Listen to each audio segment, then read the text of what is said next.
Tingle Buddies, welcome back to my ASMR channel. So in today's video, I have a few things to talk about, and I've written them down on a piece of paper over here to my left, so I am not having to think about this stuff while the video goes along. So my voice will stay at this level, so hopefully it's relaxing. And in one of my previous videos, I asked you guys if you would be okay with watching just talking videos. I'm sorry, that was loud. And a few of you said, you would enjoy it, so I thought, why not just give it a shot. I may not do many, because I don't really want to do many, but I hope that you enjoy. So the first thing I want to talk about is what happened this morning. So last night before I went to bed, I was thinking about how I gotta upload my ASMR video, because I had made it, a few hours before, and then I was like, well, I was watching YouTube, I was watching some ASMR, and I got extremely sleepy, and I started dozing off while the video was still going, and I can't really let that happen because it uses our internet, and we have limited internet. And so right before I actually fell asleep, I made sure, I got off YouTube, and I have a playlist of just downloaded ASMR sounds or whatever, and so I made sure I went to that. And then about, I would say, no more than 10 minutes, because I go to sleep at 10, but I was extremely sleepy before 10, so it was like 9:45 when I actually went to sleep. But then I guess I woke up and it was right at 10 o'clock, and I'm like, oh yeah, I've got to upload an ASMR video. So since I had already fell asleep, but it had only been a few minutes, and I'd woke up to upload the video, I uploaded the wrong clip. I accidentally uploaded, I guess you would consider it a blooper. It was basically where I'd started the video out, but I'd said something wrong, or I didn't like the way I did it, so I just stopped the video and redid it, which was the full video, but I did it several times. But I accidentally uploaded the 29-second clip, and I even replied to most of the comments on that video at school this morning, and then I realized this video is only 29 seconds long. I did something wrong, and then I realized, hey, I uploaded the wrong thing. So at school this morning, we have to go sit in the cafeteria before a certain bell rings to let us know we can go to class. And we're allowed to get on our phones in there, and I'm like, I'm gonna try to upload the ASMR video this morning, and it uploaded extremely fast, and I was like, if our internet at home did this, I'd be making ASMR videos like that. This uploaded I would say less than 10 minutes. It was extremely fast. So yes, so that's just something I wanted to mention.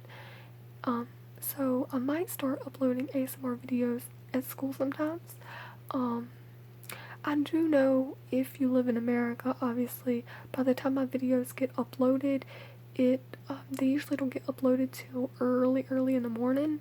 And so, if you're, in United States of America, or in the same semi-time zone as me, I'm in Central Time Zone, but there's Pacific, I don't know, I don't know, but anyway, but if you live in another country, when my videos get uploaded, it's probably your bedtime, so,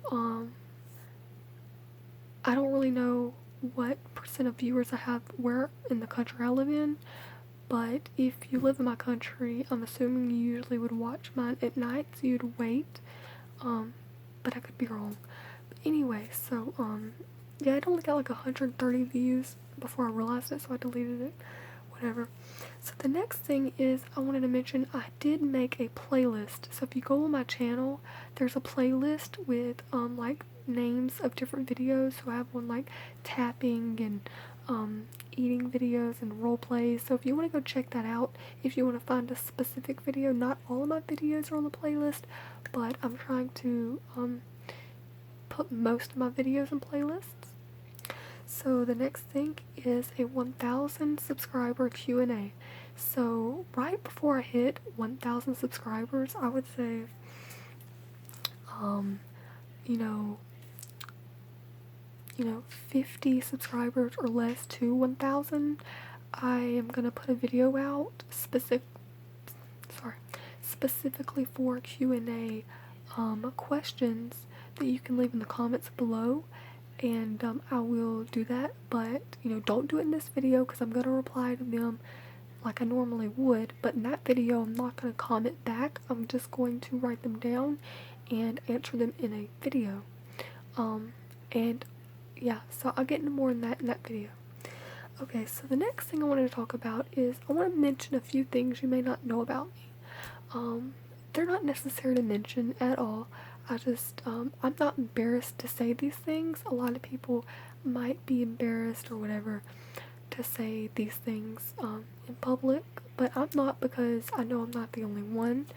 So yes, so I just wanted to, and I think I've probably mentioned it, 2 of these in a video before, but if you guys don't already know, I have ADHD severely. So I'm gonna give you like an overview of my life with ADHD, and if you don't know what ADHD is, it's attention deficit hyperactive or hyperactivity disorder. And for most of my life, I assumed it was where you actually acted hyper, but I found out it's where your brain is hyper. So that's why you can't focus on one specific thing, because your brain's constantly moving. So an example would be starting something but never finishing it. So for instance, if I was to start a book, I'd get to a certain chapter and then I'd set it down, and a few weeks later I'd be like, hey, I need to finish that book. But then I'd be like, no, not today. And I would never finish it. You just, or you start to clean out your closet, but then you realize you're tired, so you'll stop for the day and then you'll never finish it. Basically something like that. You just, but the reason why, like, you stop doing stuff, like say I was cleaning my closet and, I got a phone call, I go and get the phone call done, and then I go back to the closet, and then I'm like, hey, I'm hungry. So then I'll go get something to eat, and I'm like, hey, there's a TV in the living room, let me go watch it. And you'll just get distracted by every little thing, and then you'll realize what you was planning on doing never ended up happening. So yeah, there's something to go along with ADHD things. So I got tested for ADHD when I was in 3rd grade.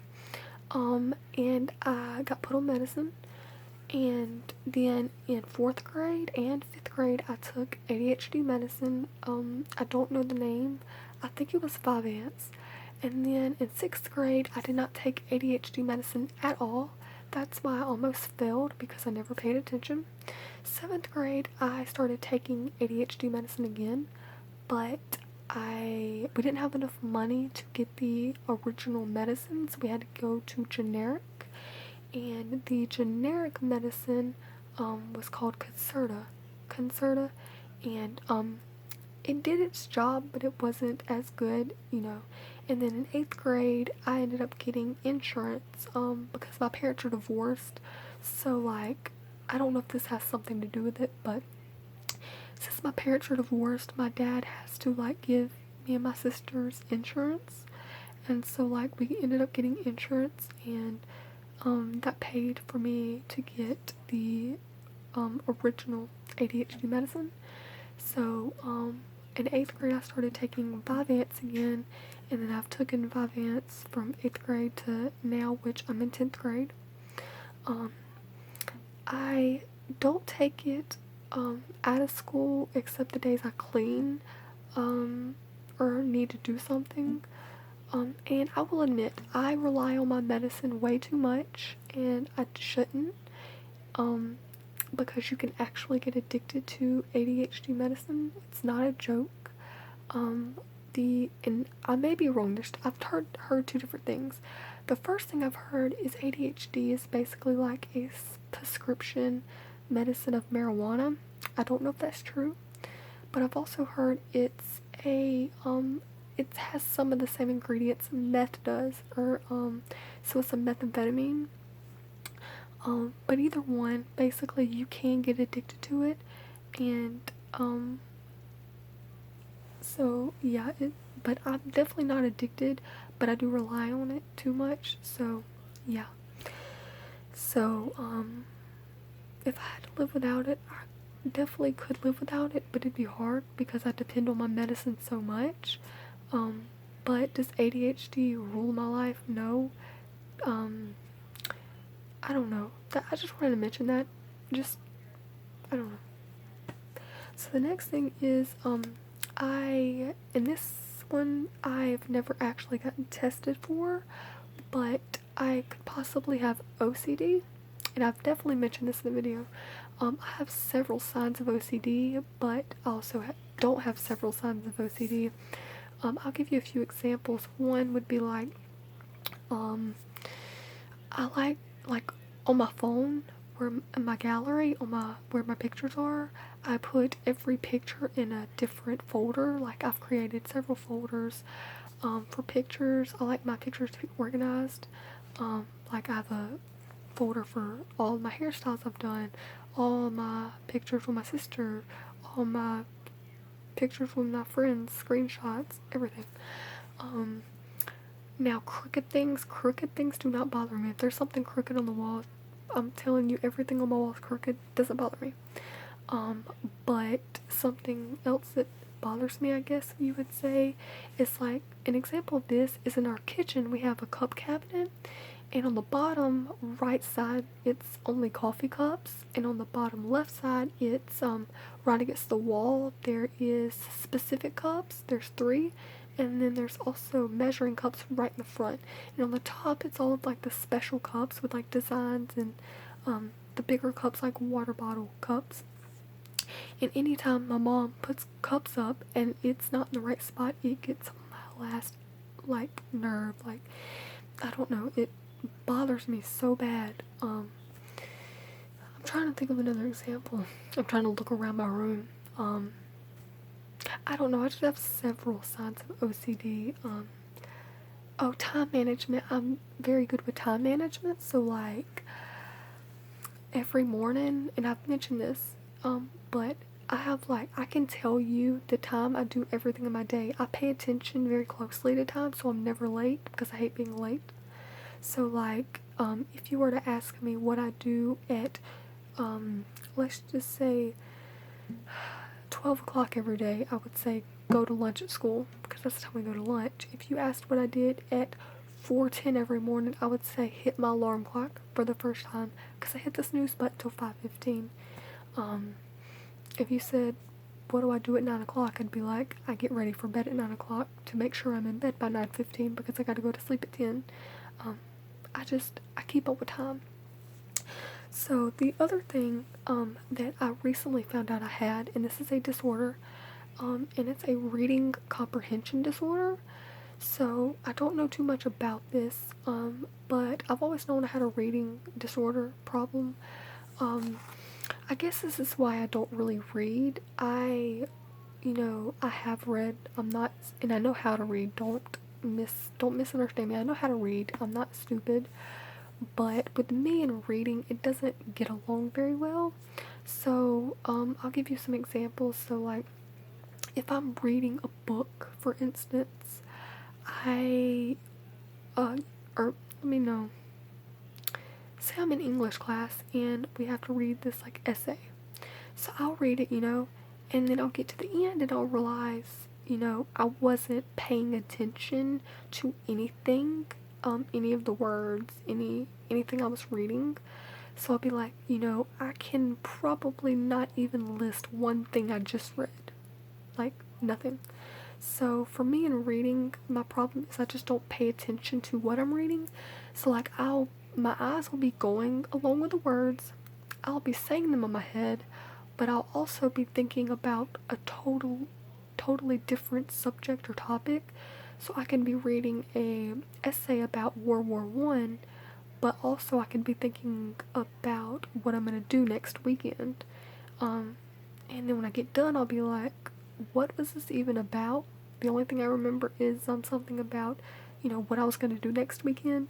So I don't really know too much about reading disorders, but I was supposed to get tested for dyslexia, but I never did.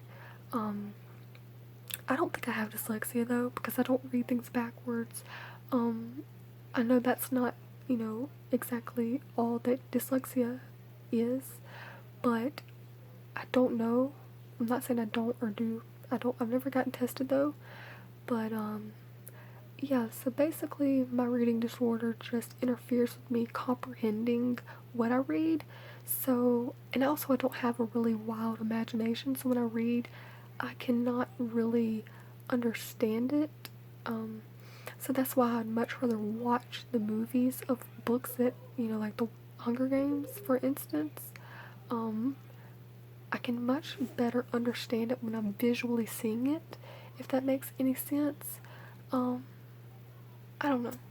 So the last thing I wanted to talk about was something that I deal with, and it really bothers me. So like, and I'll admit I do this.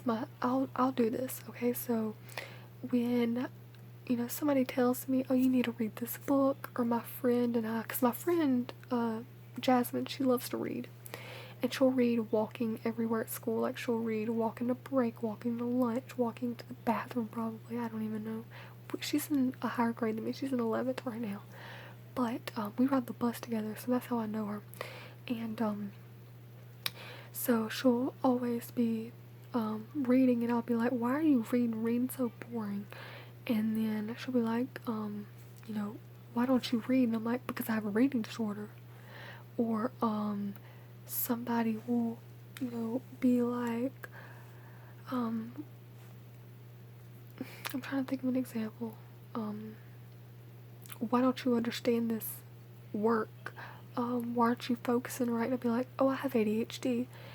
And I'll realize that I don't know how to put it exactly.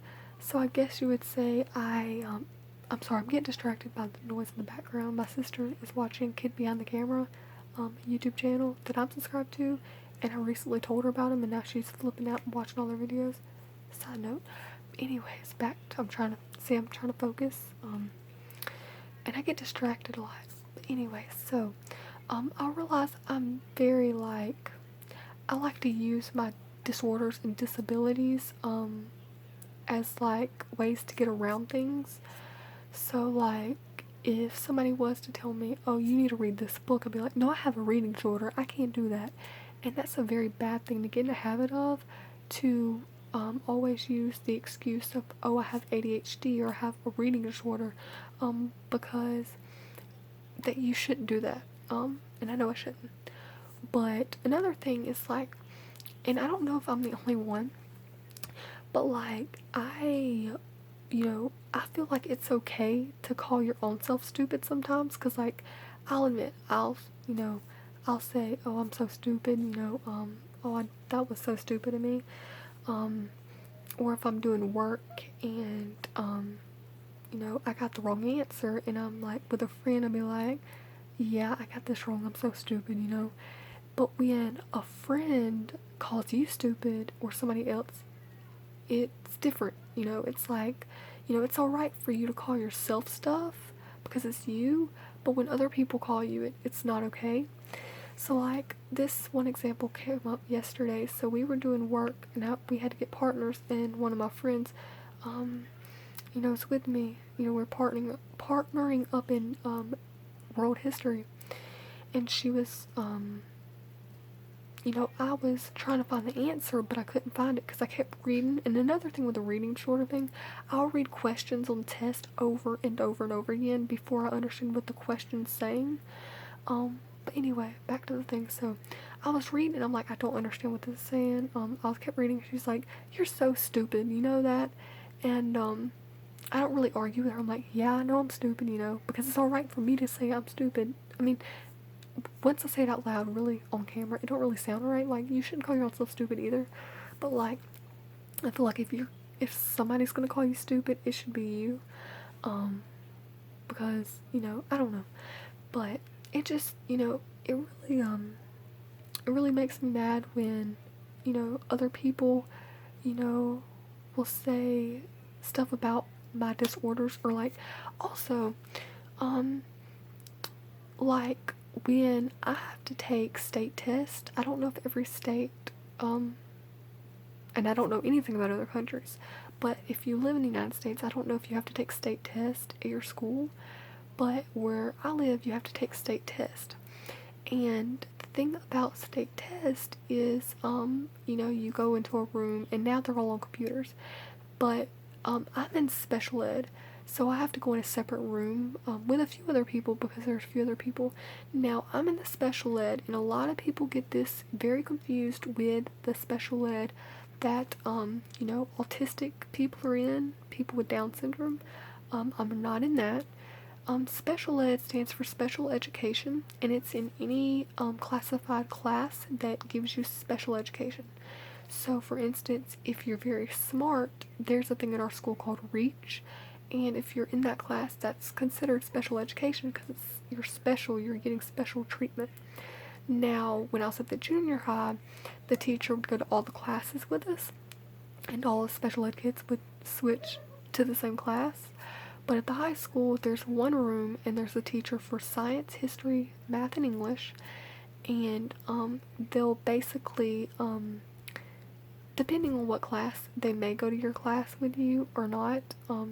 But if you need help, you have to go to them. And basically, the people that go there, they're the ones with like ADHD, ADD, dyslexia, or they're dyslexic. People that have like disorders, like the reading comprehension disorder thing. I think that's why I'm in there. Yeah, I don't know, but I will admit sometimes it's kind of embarrassing when you have to walk out because you have to go to that class to get extra help.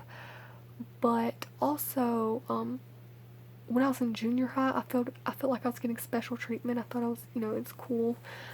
So I don't regret being in it, and also I could drop out if my mom would let me, and I'd want to, but I don't want to because I need the extra help, because I'm not gonna like hide my learning disabilities, because I do learn slower than other people, because obviously it takes me a long time to read, and I don't comprehend what I read. I get distracted easily. My brain can never stay focused. But yeah, so like, anyway, so basically, yeah, I'm in special ed, but I don't, it's not a specific class I stay in all day. I go to every normal class like everybody else. It's just that there's special ed teachers for every specific subject. And so if I need extra help, I'll go to them, or sometimes they'll come to me. Yeah, it just depends. So I hope you enjoyed this video. I know it's random, and I know that none of this was necessary to talk about, because I know you guys don't care if I have ADHD. You guys really don't care, um, about friends calling me stupid, but I just wanted to talk and just tell you, I don't know, like, and also, I failed the first grade. I don't know if I've ever said that on camera. I failed the first grade, because I had ADHD, but I never got tested that young of age, and I can remember get distracted so much. And so when my mom, we're out in public, and one of my mom's friends be like, "Oh, what grade are you in?" And I'll be like, "Oh, I'm in 10th grade, but I'm supposed to be in 11th." Or somebody will ask my mom, and she'll say, "Oh, 10th, but when she was younger, and she was in a younger grade, and she was in first grade actually, and she was slower, and she wasn't doing right on her work, and so yeah, she failed." My mom will take forever to come out and say I failed, because she finds it embarrassing. But for me, I know so many people have failed grades that it's like, it's not that embarrassing to me. Now if I was to fail a grade, farther on in my school career, or schooling career, not career, schooling life, that'd be embarrassing, like failing, a junior high year or something. But first grade, come on, like I actually have 3 friends that have failed the first grade. But I mean, and also I don't regret failing, because if I never failed the first grade, I wouldn't be where I am now. I would, be graduating next year. I would have totally different friends. So everything happens for a reason. Yeah, so that's just something else I wanted to say. So like I said, I know this is, not really anything you wanted to know, maybe, just something interesting stuff about me. And also, I just want to do a disclaimer. I'm not complaining, or um, you know, I'm not complaining about my ADHD and reading comprehension disorder and OCD stuff, because I'm totally okay with having it, whatever. It's something I have. Um, but I'm not like saying, oh, please feel sorry for me, I have all this stuff. That's not at all what I'm saying. I just wanted to tell you. But I also might do a part 2 of this, but it may be different things, like just different facts you don't know about me. Um, so let me know down below if you're okay with these types of videos. Um, and hopefully I don't get hate on this video. I don't know why, because it's just me telling you something about me. But I feel like the subjects I talked about, I don't know, whatever. So I guess I'll see you in another video, and my legs are in very much pain because they're all the way asleep and I can't move at all, my lower part of my body. So it's gonna take me a minute to get up, but I'll see my tinkle buddies in another ASMR video. Bye.